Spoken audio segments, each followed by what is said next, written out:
Hello students, मैं हूँ ऐश्वर्या मेहता बाल मंदिर से और आज मैं आपको प्रबंध के पेशे के रूप में समझाऊंगी। इससे पहले मैं प्रबंध की विशेषताएं, प्रबंध की प्रकृति के बारे में समझा चुकी हूँ, जिसमें प्रबंध की प्रकृति में हम प्रबंध एक कला के रूप में और विज्ञान के रूप में दोनों पढ़ चुके हैं, जो कि इससे हमें पता चला था कि प्रबंध कला भी है और विज्ञान भी है। आज हम पढ़ेंगे प्रबंध पेशे के रूप में। क्या प्रबंध एक पेशा है या नहीं है? पेशा मतलब प्रोफेशन। जैसे सीए एक प्रोफेशन है, जैसे डॉक्टर एक प्रोफेशन है, जैसे लॉयर एक प्रोफेशन में आता है, उसी तरह क्या प्रबंध भी एक प्रोफेशन में आता है या नहीं आता है। आज हम पढ़ रहे प्रबंध पेशे के रूप में, जिसमें लिखा है पेशा एक ऐसा व्यवसाय है जिसके लिए विशिष्ट ज्ञान, दक्षता एवं प्रशिक्षण की आवश्यकता होती है। यानी पेशा एक ऐसा व्यवसाय है जिसमें विशेष ज्ञान होना चाहिए। जैसे अगर कोई सीए है तो उसके बाद सीए यानी अकाउंटिंग का विशेष ज्ञान होना चाहिए। उसके बाद दक्षता यानी कुशलता, एक्सपर्ट होना चाहिए। उसमें प्रशिक्षण की आवश्यकता होती है और इसमें ट्रेनिंग की भी आवश्यकता होती है। यानी एक जो डॉक्टर है, जैसे डॉक्टर एक प्रोफेशन है, एक पेशा है डॉक्टरी का, तो उसमें उसके पास सारा ज्ञान, विशेष ज्ञान होना चाहिए जो बाकी लोगों से बिल्कुल अलग होता है। एक डॉक्टर के पास जो ज्ञान होता है वो बाकी लोगों के पास नहीं होता है। एक सीए के पास जो ज्ञान होता है वैसा ज्ञान डॉक्टर के पास नहीं होता है। तो सबका अपना अपना विशिष्ट ज्ञान होता है पेशे में। हर पेशे वर लोगों का अपना अपना ही ज्ञान है। लॉयर का अपना ज्ञान है, डॉक्टर का अपना ज्ञान है और सीए का अपना ज्ञान है। सब अपने पेशे में दक्षता हासिल कर लिए हुए होते हैं। अब पेशे की बहुत सारी विशेषताएं होती है, विभिन्न विशेषताएं हम देखिए बारी बारी पढ़ेंगे। तो पहले तो हम ये देख लेते हैं कि प्रबंध क्या पेशा है या नहीं है। तो उसके लिए हमें पहले ये जानना जरूरी है कि प्रबंध पेशे में कौन सी विशेषताएं हैं, उसकी सारी विशेषताएं क्या प्रबंध से मिलती जुलती है, क्या प्रबंध में वो सारी विशेषताएं आती है या नहीं आती है। तो बारी बारी एक एक करके पहले पेशे की विशेषताएं पढ़ेंगे। तो पहले है पेशे की विशेषता है भली भांति परिभाषित ज्ञान का समूह। यानी इसमें एक ज्ञान का समूह होता है। पेशे में एक ज्ञान का समूह होता है। हम कोई भी पेशा लेना चाहे, जैसे हम डॉक्टर बनना चाहते हैं या लॉयर बनना चाहते हैं, तो हमें पहले उसका पूरा ज्ञान लेना होगा। तो उस पेशे में पूरा ज्ञान का समूह होता है। मैं आपको साइंस लिख के बताती हूँ, आप देखिए।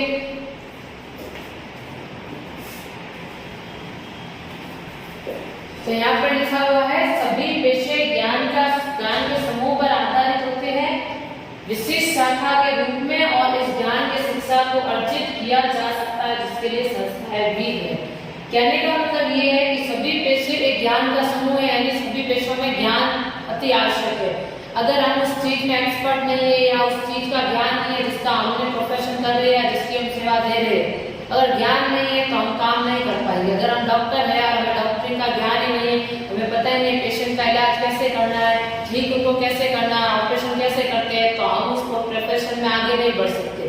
तो उसके लिए विशिष्ट ज्ञान की आवश्यकता होती है और इस विशिष्ट ज्ञान को प्राप्त करने के लिए बहुत सारे शाखाएं हैं। यानी अगर हमें ये विशिष्ट ज्ञान लेना है, भले वकील का ज्ञान, जैसे अगर हमें वकील बनना है या फिर हमें सीए बनना है या डॉक्टर बनना है, तो इन सबको बनने के लिए यहाँ पर एक विशिष्ट शाखाएं होती है जो इन सब की ट्रेनिंग देती है, हमें ज्ञान देती है इस तरह का।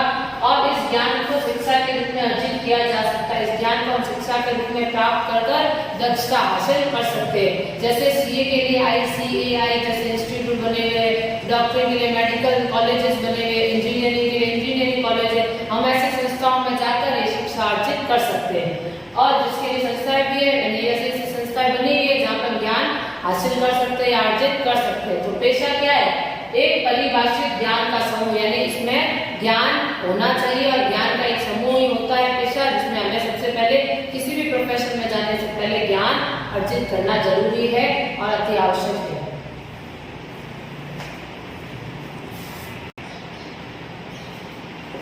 तो दूसरा है अवरोधित प्रवेश। यहाँ पे अवरोधित का क्या मतलब है?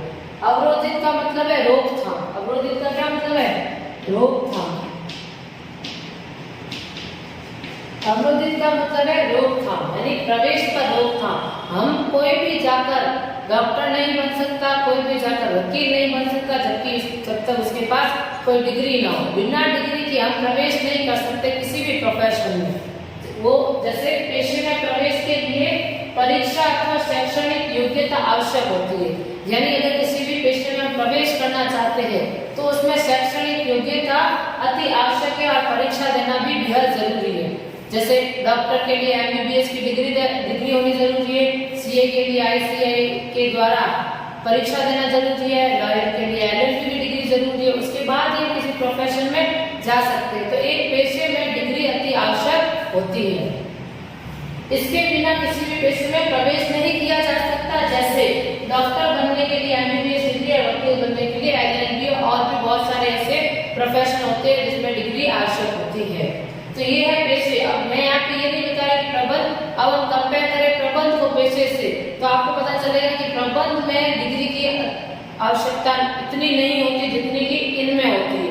प्रबंध में जरूरी नहीं है कि आपके पास एमबीए की डिग्री हो तभी आप एक प्रबंधक बन सकते हो, आप एक मैनेजर बन सकते हो। मैनेजर के लिए या जरूरी नहीं है कि आपके पास डिग्री हो ही हो, आप बिना डिग्री के भी एक मैनेजर बन सकते हैं। तो ये यहाँ पे जो ये नियम है ये प्रबंध में लागू थोड़ा कम होता है, क्योंकि आजकल डिमांड की जाती है एमबीए डिग्री के लिए, लेकिन जरूरी नहीं है कि आपके पास डिग्री हो तभी आपको प्रबंधक बनाया जाएगा या मैनेजर बनाया जाएगा। आपके पास कोई और भी शैक्षणिक योग्यता होगी तब भी आप एक प्रबंधक बन सकते हैं। तो पेशे में तो डिग्री की आवश्यकता होती ही है। बिना क्या शैक्षणिक योग्यता या परीक्षा पास किए आप पेशे में प्रवेश नहीं ले सकते, आप उस प्रोफेशन में प्रवेश नहीं ले पाएंगे। अब है तीसरा पॉइंट,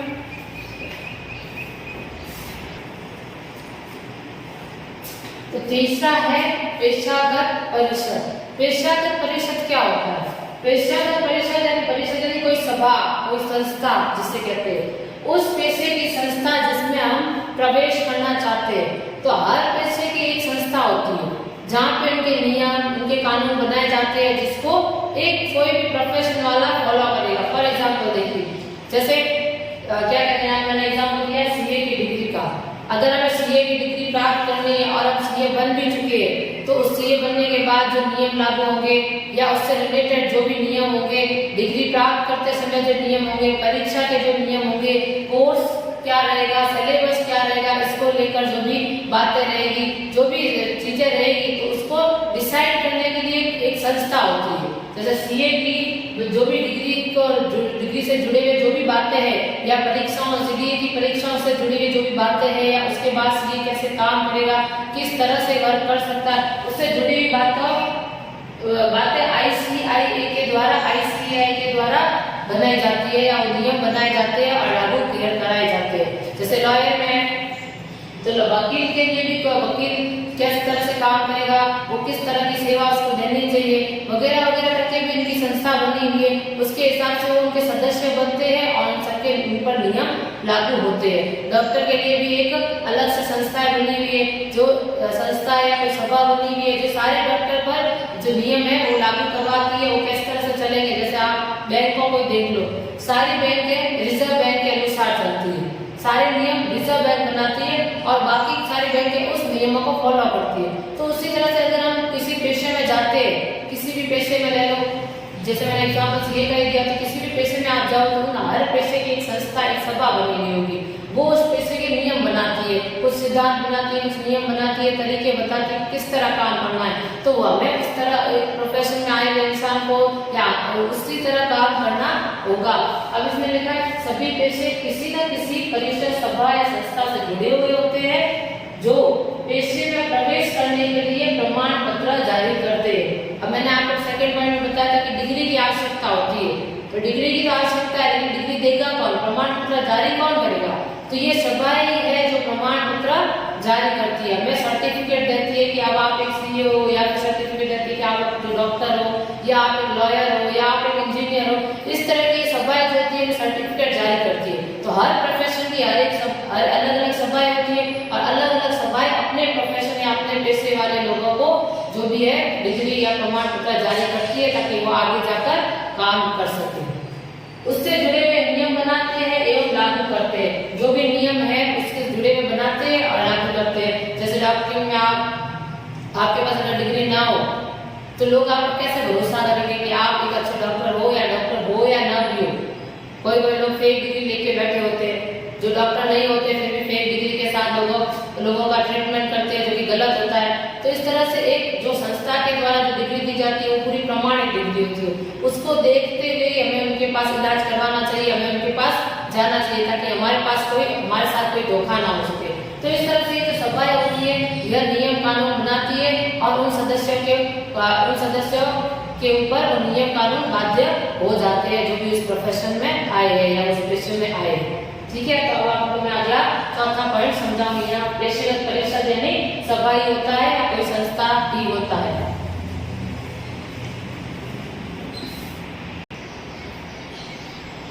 तो चौथा पॉइंट है नैतिक आचार संहिता, यानी जिसे इंग्लिश में कहेंगे कोड ऑफ कंडक्ट, यानी वो नियम जो भी पेशे में जो लोग आए हैं या जो भी पेशेवर लोग हैं उन पर लागू होते हैं नियम या वो सिद्धांत। अब यहाँ पे सभी पेशे कुछ नियमों व व्यवहारों से बंधे होते हैं जो उनके सदस्यों को दिशा दिखाते हैं। जो ये पेशे होते हैं, कोई भी पेशा हो, किसी भी फील्ड का कोई भी पेशा हो, कोई भी प्रोफेशन हो, उन सबके कुछ ना कुछ नियम होते हैं जो उनके सदस्यों पर बाध्य होते हैं। तो उनके जो सदस्य होते हैं वो उन नियमों से बंधे होते हैं। वैसे पेशे का जो मेन नियम है वो है सेवा देना, जो सबसे पहले ये नहीं कहता कि लाभ कमाओ। एक व्यवसाय का तो लक्ष्य यही होता है कि सबसे पहले लाभ कमाओ, जबकि पेशे का सबसे पहला लक्ष्य होता है सेवा देना।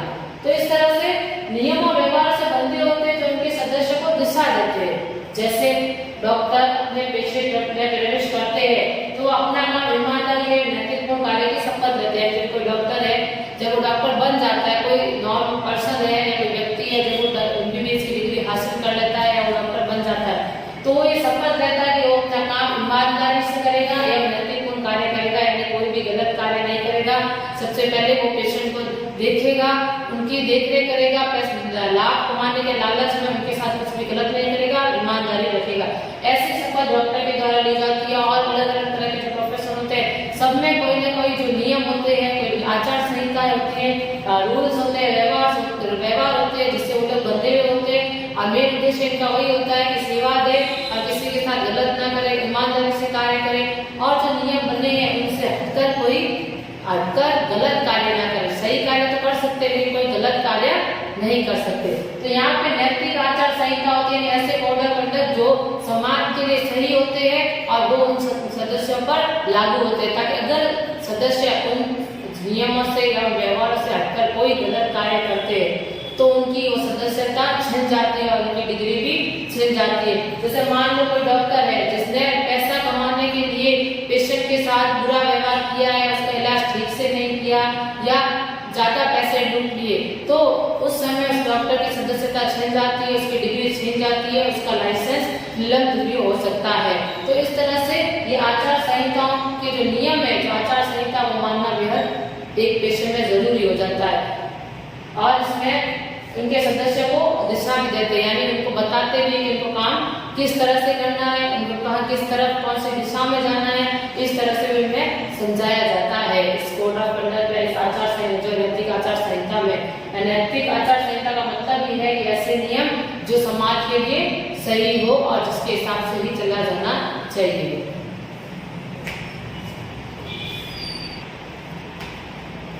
पांचवा पॉइंट है सेवा का उद्देश्य, जो मैंने अभी थोड़ी देर पहले आपको बताया कि पेशे का मुख्य उद्देश्य है निष्ठा एवं ईमानदारी से अपने ग्राहक के लिए काम करना होता है। ग्राहक हो या कोई, जैसे जो भी आप जिसके साथ डील कर रहे हो उसके साथ ईमानदारी के साथ और निष्ठा के साथ कार्य करना और उनको सेवा प्रदान करना ही एक पेशे का काम है। जैसे वकील अपने मुवक्किल के न्याय दिलाने की पूरी कोशिश करता है, वकील जो होता है वो अपने मुवक्किल को यानी कि अपने क्लाइंट को न्याय दिलाने की पूरी कोशिश करेगा। यूं नहीं कि अपने ऑपोजिशन पार्टी के साथ मिल जाए और अपने क्लाइंट के साथ धोखा करे, उनसे पैसे लेकर उनका जानबूझकर केस हार जाए या जीत सकता था पर जीते नहीं, या अपने क्लाइंट की सारी इन्फॉर्मेशन दूसरों को दे। तो इस तरह के काम को न करे, अपने क्लाइंट के साथ ईमानदारी रखे और अपनी पूरी कोशिश करे उनको सेवा देने की या उनको जिताने की। तो एक पेशे का काम मुख्य उद्देश्य होता है सेवा देना और सेवा के बदले वो कुछ धन प्राप्त करता है। तो पेशे का मुख्य उद्देश्य होता है ईमानदारी और निष्ठा से अपने क्लाइंट के लिए कार्य करना ताकि उनका क्लाइंट खुश हो सके। तो ये पेशे के कुछ 5 पॉइंट थे जो कि बहुत जो पेशे में आए हुए। पेशे का उद्देश्य है सेवा देना, इसकी जो आचार संहिता होती है, जो नियम होते हैं उनके सदस्यों पर लागू होते हैं, इसके पेशे में एक डिग्री का होना आवश्यक है, एक शैक्षणिक योग्यता का होना आवश्यक है, ज्ञान का समूह होता है, ये इसकी एक सफाई संस्थाएं होती है। तो ये सब पेशे की कुछ निम्न विशेषताएं। अब हमें देखेंगे क्या ये विशेषताएं प्रबंध में लागू होती है। ये सारी जो विशेषताएं प्रबंध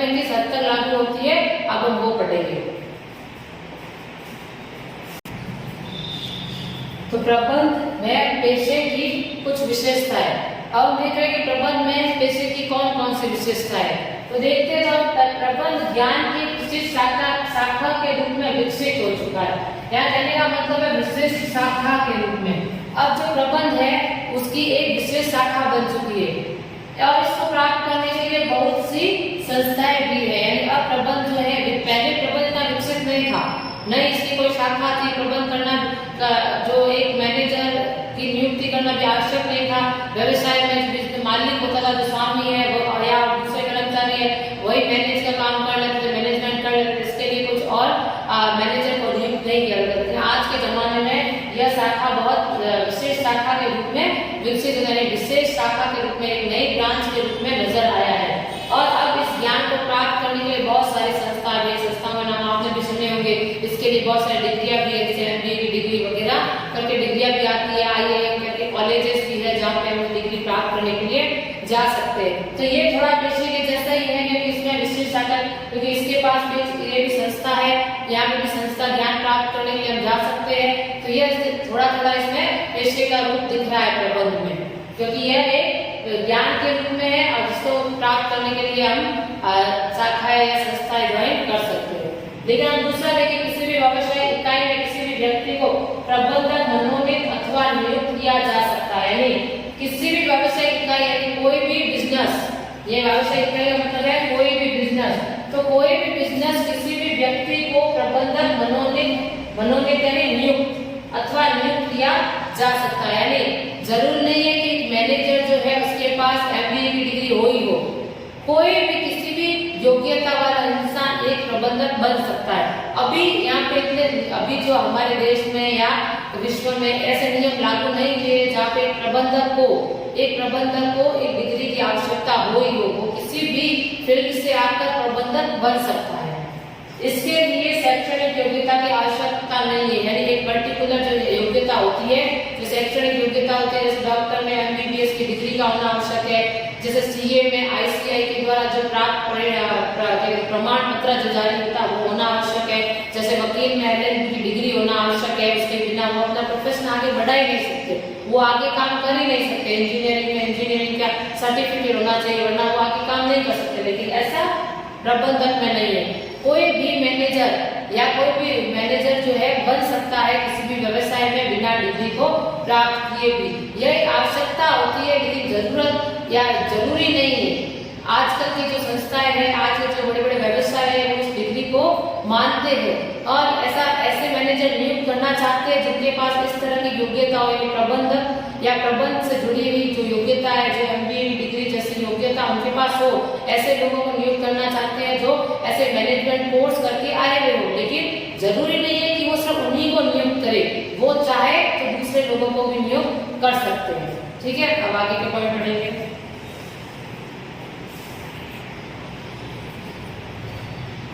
तीसरा पॉइंट है, भारत में प्रबंधकों के लिए यानी मैनेजरों के लिए संगठन जैसे AIMS है, लेकिन इसकी सदस्यता लेना कोई जरूरी नहीं है। ये AIMS एक संगठन है जो मैनेजमेंट के लिए बनाया गया, ऑल इंडिया मैनेजमेंट फोर्सेस करके एक संगठन बनाया हुआ है, जिसमें प्रबंधक एक सदस्यता ले सकते हैं। जो मैनेजर में बड़े बड़े मैनेजमेंट वाले होते हैं या मैनेजर्स होते हैं, उसमें सदस्यता ले सकते हैं, लेकिन लेना जरूरी नहीं है। यहाँ पर लिखा हुआ कि इसकी सदस्यता लेना कोई जरूरी नहीं है। जैसे कि जो डॉक्टरी में सदस्यता लेना जरूरी था, सीए में, वकील में, इंजीनियरिंग में सदस्यता लेना जरूरी होता है, लेकिन इस प्रबंधक के केस में सदस्यता लेना जरूरी नहीं। सदस्यता स्वैच्छिक होती है कि इच्छा हो तो प्रबंधक ले और इच्छा ना हो तो ना ले। तो न ही इसकी आचार संहिता इन पर लागू होती है। अब सदस्य बनना ही जरूरी नहीं है, तो उस संस्था के, उस संगठन के नियम भी उन प्रबंधकों पर लागू नहीं होंगे।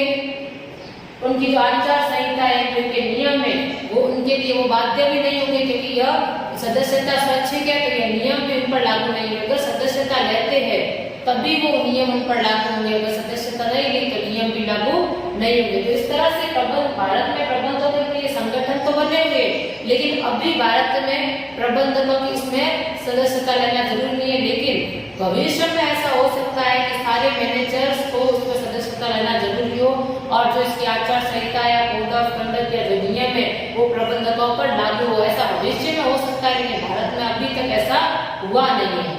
अब अगला है, कानूनी रूप में प्रबंधक के लिए कोई विशेष डिग्री की आवश्यकता नहीं है, इसलिए सदस्यता लेना भी जरूरी नहीं है।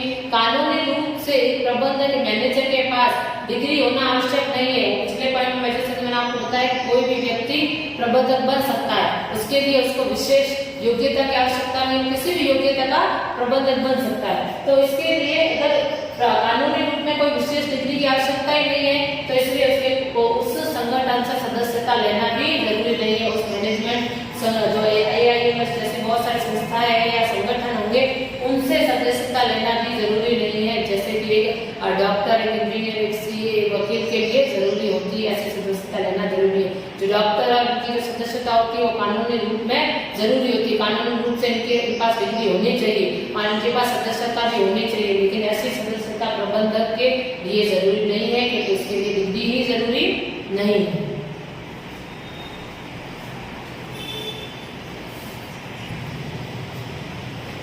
तो प्रबंध का मूल, अब ये लास्ट पॉइंट रहा है, इसमें लिखा है प्रबंध का मूल उद्देश्य संगठन को अपने उद्देश्यों की प्राप्ति में सहायता करना है।